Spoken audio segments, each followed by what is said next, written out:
विनोद के लिए कोई राजनीति में गॉडफादर है लेकिन मेरे को सबसे बड़ी खुशी तो यह है कि मेरे को आज एक बेटे के नाम से जाना जा रहा है कि आज विनोद के पापा विनोद के पापा। कोई भी पूछेगा यार ये विनोद जी के पापा जी हैं। क्या बनाना चाहते थे आप? पहले आईएएस बनाना चाहता था, मैं तो दिल्ली भेजना चाहता था। बहुत खुशी है जी, मेरे लिए ही नहीं पूरे राजस्थान के लिए खुशी है, युवाओं के लिए बहुत खुशी है। आगे अच्छा काम करेगा, युवाओं के मन में भया, इसलिए ये मतलब यहाँ तक पहुँचा है। अब माँ बाप के सबकी रहती है कि भाई आगे जा कर के सीएम भी बने, सांसद भी बने, एमएलए भी बने। इस तरीके से आरएसएस का विरोध किया कैंपस के अंदर, जो शस्त्र पूजा थी उसके विरोध के बाद जो माहौल राजस्थान में बदला था और कई महीने दिनों तक जेल में रह के आया, उस समय आपके मन में क्या चल रहा था? मैंने भी ये ठान लिया कि यार जब बच्चे के दिमाग में अगर यही चीज़ बैठी हुई है कि राजनीति में ही जाना है, तो मैं अगर इसको लड़ झगड़ के अगर सर्विस की लाइन में अगर भेजूंगा तो ये दोनों से भी वंचित रह जाएगा। कभी इस बात का डर लगा कि विनोद जिस संगठन में काम कर रहा है और विपक्ष में जो पार्टियां हैं उनका विरोध करना बड़ी मुश्किल होता है और कई बार इसका सामना विनोद ने किया भी था, तो डर लगा कि यार विनोद किस तरीके से बेबाक तरीके से छात्रों के लिए बात कर रहा है, युवाओं के लिए बात कर रहा है, नशे को लेकर बाड़मेर से लेकर जयपुर तक पैदल निकल रहा है, तबीयत बीच में ख़राब हो गई। विनोद जाखड़ को आप क्या देखना चाहते हैं कि भविष्य में देखना चाहते हैं कि एक दलित का बेटा सीएम की कुर्सी पर भी आए? 36 कौम का नेता है, ये एक दलित नेता ही नहीं है, 36 कौम का नेता है, 36 कौम की आत्मा में बसता है। प्रदेश अध्यक्ष रहते हुए कई षड्यंत्र इनके खिलाफ रचे गए, दिल्ली से कई फरमान जारी हुए, कई नोटिस जारी हुए थे, उनका इन्होंने डटकर मुकाबला किया और अब राष्ट्रीय अध्यक्ष बने। तो क्या लगता है कि विनोद बदलाव वाली राजनीति करता है या फिर उसी तरीके से जो बदला लेने वाली राजनीति है उसका शिकार होगा? नमस्कार, मैं अजय कुमार, आप देख रहे हैं बोल हिंदुस्तान। आज राजस्थान की सड़कों पर एक बड़ा हुजूम सा हुजूम दिखा एनएसयूआई के राष्ट्रीय अध्यक्ष विनोद जाखड़ पहली बार राजस्थान पधार रहे हैं। मेरे पीछे आप देख रहे हैं अभी भी ये काफिला उनका स्वागत कर रहा है, यहाँ लोग रुके हुए हैं, उनके पिता मेरे साथ हैं। तो आज एक पिता के लिए कितनी बड़ी खुशी की बात है ये हम जानने की कोशिश करेंगे। राजस्थान के लिए गर्व की बात है कि पहली बार एनएसयूआई के राष्ट्रीय अध्यक्ष आपके बेटे यानी कि विनोद जाखड़ बने हैं, कैसे देखते हैं? बहुत खुशी है जी, मेरे लिए ही नहीं पूरे राजस्थान के लिए खुशी है, युवाओं के लिए बहुत खुशी है। आगे अच्छा काम करेगा, युवाओं के मन में भया, इसलिए ये मतलब यहाँ तक पहुँचा है। आज मैं काफिला देख रहा था, एयरपोर्ट से लेकर यहाँ आपके घर तक आए हैं, राजस्थान विश्वविद्यालय में जिसमें वो पढ़ा है, जहाँ निर्दलीय बगावत करके वो चुनाव लड़ा, जीता चुनाव, फिर प्रदेश अध्यक्ष बना, अब राष्ट्रीय अध्यक्ष बन के आ रहा है। कैसे सोचा था आपने कभी कि बेटे को इस तरीके से राजनीति में भेजेंगे और राजनीति में इतना बड़ा मुकाम हासिल नहीं, कभी नहीं सोचा था इसमें तो भाई राजनीति में चला जाए, क्योंकि परिवार में समाज में कोई मतलब हमारे जो परिवार था इनमें कोई नहीं था कि भाई कोई राजनीति में हो। लेकिन मेरे को सबसे बड़ी खुशी तो यह है कि मेरे को आज एक बेटे के नाम से जाना जा रहा है कि आज विनोद के पापा विनोद के पापा। कोई भी पूछेगा यार ये विनोद जी के पापा जी हैं, जो बेटे के नाम से मेरे को पहचाना जा रहा है, इससे बड़ी खुशी मेरे लिए और कोई क्या। जब बचपन में पढ़ता था तो विनोद कैसा था, मतलब व्यवहार में कैसा था? क्योंकि बहुत शांत व्यवहार का अभी भी शुरू से ऐसा ही व्यवहार था इसका, आज जो व्यवहार है वैसा ही पहले था।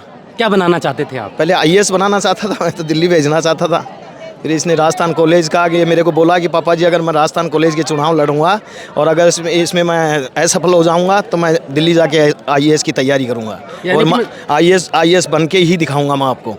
फिर मैंने कहा चलो कोई बात नहीं, या तो दीवार से टकरा के वापस आ जाएगा, दीवार तोड़ के आगे निकल जाएगा। तो जब टिकट नहीं मिली थी एनएसयूआई, क्योंकि एनएसयूआई से दावेदारी कर रहे थे और टिकट नहीं मिली, टिकट कटी, तो फिर आपको लगा कि बेटे को निर्दलीय चुनाव लड़ाना चाहिए, इसको एक बार मौका देना चाहिए, या फिर आपने इसको रोका? नहीं, फिर मैंने भी ये ठान लिया कि यार जब बच्चे के दिमाग में अगर यही चीज़ बैठी हुई है कि राजनीति में ही जाना है, तो मैं अगर इसको लड़ झगड़ के अगर सर्विस की लाइन में अगर भेजूंगा तो ये दोनों से भी वंचित रह जाएगा, क्योंकि ना तो ये कुछ बन पाएगा पढ़ाई में और ना ही ये राजनीति में कुछ कर पाएगा। इसलिए इसकी जो इच्छा है उसी रास्ते में इसको जाने दिया जाए।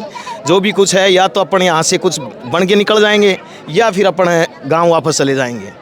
कभी इस बात का डर लगा कि विनोद जिस संगठन में काम कर रहा है और विपक्ष में जो पार्टियां हैं उनका विरोध करना बड़ी मुश्किल होता है और कई बार इसका सामना विनोद ने किया भी था, तो डर लगा कि यार विनोद किस तरीके से बेबाक तरीके से छात्रों के लिए बात कर रहा है, युवाओं के लिए बात कर रहा है, नशे को लेकर बाड़मेर से लेकर जयपुर तक पैदल निकल रहा है, तबीयत बीच में ख़राब हो गई थी। देखो, बच्चे के लिए तो किसके माँ बाप की आत्मा में नहीं रहता है, सबके रहता है। घर से बाहर निकलते ही आदमी माँ बाप की चिंता होने लग जाती है, यार बेटा बाहर गया है, पता नहीं कैसे खा रहा होगा, कैसे पी रहा होगा, कैसे रह रहा होगा, क्या नहीं होगा। इसलिए माँ बाप की हमेशा चिंता तो रहती है। आपकी भी चिंता थी? आपने रोका टोका कि यार थोड़ा कम कर दे यार? नहीं, खूब कहा है हमने, खूब कहा है, लेकिन इसके जुनून था, उस जुनून के आगे सब कुछ पीछे छोड़ दिया। इसने जिस तरीके से आरएसएस का विरोध किया कैंपस के अंदर, जो शस्त्र पूजा थी उसके विरोध के बाद जो माहौल राजस्थान में बदला था और कई महीने दिनों तक जेल में रह के आया, उस समय आपके मन में क्या चल रहा था? नहीं, ऐसे ही चल रहा था कि यार अब जेल जाना तो देखो नेताओं के लिए एक स्वाभाविक सी बात है। जेल जाना कोई बड़ी बात नहीं है। जेल तो हमेशा इंदिरा गांधी जी भी गई थी और पंडित जवाहरलाल नेहरू जी भी गए थे, और भी कई नेता जा रहे हैं। जेल वाली कोई बड़ी इशू नहीं था, पर ये थे कि यार आरएसएस का विरोध कर रहा है, ये थोड़ा सा कि डिफ़िकल्ट मामला है, क्योंकि आज तक आरएसएस का कोई विरोध किया नहीं, तो उसको लेकर के थोड़ा सा हमारे दिमाग में ज़रूर रहती थी। लेकिन इसने अपना राष्ट्रीय अध्यक्ष के लिए विनोद ने पहले भी इंटरव्यू दिया और अब की बार भी इंटरव्यू दिया, तीसरी बार इंटरव्यू दिया है। तीसरी बार। तो अब की बार क्या लगा कि जिस तरीके से राजस्थान में प्रदेश अध्यक्ष रहते हुए इसने काम किया है, तो राहुल गांधी या शीर्ष नेतृत्व हैं वो पहचान पाएंगे असली वो काम की इसकी मेहनत को देख करके ये इस मुकाम तक ने मेरे जैसे गरीब परिवार के, दलित परिवार के आदमी को कौन वहाँ तक पहुँचने देगा। लेकिन इसने टाइम से खाया नहीं, टाइम से पिया नहीं, माँ बापों की कोई नहीं, क्या हो रहा है क्या नहीं हो रहा है। एक ही लक्ष्य में रहा कि मेरे को आगे जा करके कुछ ना कुछ बनना है। अब छात्र संघ अध्यक्ष बन गया, एनएसयूआई का प्रदेश अध्यक्ष बन गया, एनएसयूआई का राष्ट्रीय अध्यक्ष बन गया। अब विनोद जाखड़ को आप क्या देखना चाहते हैं कि भविष्य में देखना चाहते हैं कि एक दलित का बेटा सीएम की कुर्सी पर भी आए? बिल्कुल बिल्कुल, आत्मा माँ बाप के सबकी रहती है कि भाई आगे जा कर के सीएम भी बने, सांसद भी बने, एमएलए भी बने, सबके यही रहती है उनमें। विनोद जाखड़ जब से राष्ट्रीय अध्यक्ष बना तो लोग कह रहे हैं कि एक दलित का बेटा बना, तो आप किस तरीके से देखते हैं कि विनोद जाखड़ दलित का है, परिवार से आता है इसलिए दलित का नेता है, या पूरे समाज 36 कौम का? ये 36 कौम का नेता है, ये एक दलित नेता ही नहीं है, 36 कौम का नेता है, 36 कौम की आत्मा में बसता है। क्या क्या बनाना चाहते हैं आप, मतलब आपका लक्ष्य क्या है कि विनोद जाखड़ को आगे कौन सी ऊंचाइयों पे देखें? अब देखो ये तो पार्टी का है, अब पार्टी आला कमान क्या बनाना चाहती है क्या नहीं बनाना चाहती है, वो पार्टी के पास में टिकट भी दे सकती है या पार्टी में और भी कोई पद दे सकते हैं। कई ऐसे पद होते हैं, जैसे अब राष्ट्रीय अध्यक्ष बना दिया, वैसे ऐसे कई पद हैं। हो सकता है पार्टी का क्या मानस बने क्या नहीं है तो पार्टी देखेगी। प्रदेश अध्यक्ष रहते हुए कई षड्यंत्र इनके खिलाफ रचे गए, दिल्ली से कई फरमान जारी हुए, कई नोटिस जारी हुए थे, उनका इन्होंने डटकर मुकाबला किया और अब राष्ट्रीय अध्यक्ष बने। तो क्या लगता है कि विनोद बदलाव वाली राजनीति करता है या फिर उसी तरीके से जो बदला लेने वाली राजनीति है उसका शिकार होगा? नहीं नहीं, बदला लेने वाली राजनीति नहीं करेगा, सबको साथ लेके चलेगा और जो भी मेहनत करने और मतलब संगठन में जो भी काम करेगा, मजबूत काम करेगा, ये उसी को आगे बढ़ाएगा।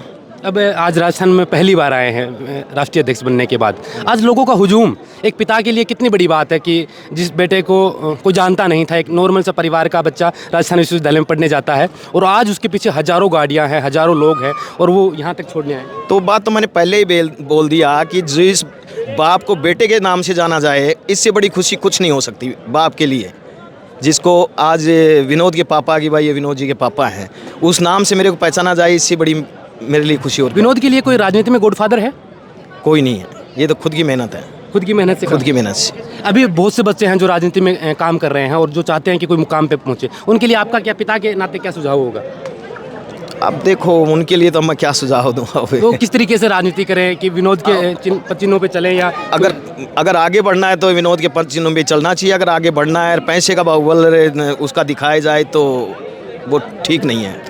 बिल्कुल। तो ये विनोद के पापा थे और पीछे आप देख पा रहे हैं कि अभी भी करीब 7:30 बज गए हैं, सुबह 12 बजे से लेके लगभग 7-7.5 घंटे हो गए और लगातार सड़कों पर इस तरीके से जाम लगा कि जैसे मानो कोई मुख्यमंत्री या कोई बड़ा दिग्गज नेता आया हुआ हो और उसके लिए हज़ारों गाड़ियाँ, हज़ारों समर्थक आए हुए हों। उस तरीके से जब राष्ट्रीय अध्यक्ष बन के विनोद जाखड़ पहली बार राजस्थान आए हैं तो उनके लिए समर्थक उमड़े हैं। अब देखना होगा कि राष्ट्रीय अध्यक्ष बनने के बाद अपनी जिम्मेदारियों को किस तरीके से उनका निर्वहन करते हैं, अपनी कार्यकारिणी में किन लोगों को लेते हैं, किन लोगों को महत्व देते हैं, क्या अपने जैसे संघर्षशील लोगों को नया मंच विनोद जाखड़ दे पाएंगे। एक पिता की भावनाएं थी, उन भावनाओं को इन्होंने व्यक्त किया और आज सबसे ज़्यादा खुशी एक पिता को इसलिए होती है क्योंकि पिता ही है जो पीठ पीछे ये सपना देखता है कि उसकी औलाद कामयाब हो और कामयाब होते हुए वो देखे तो स्वाभाविक बात है आंखें भी नम हो सकती हैं और नम हुई भी हैं वो आंखें।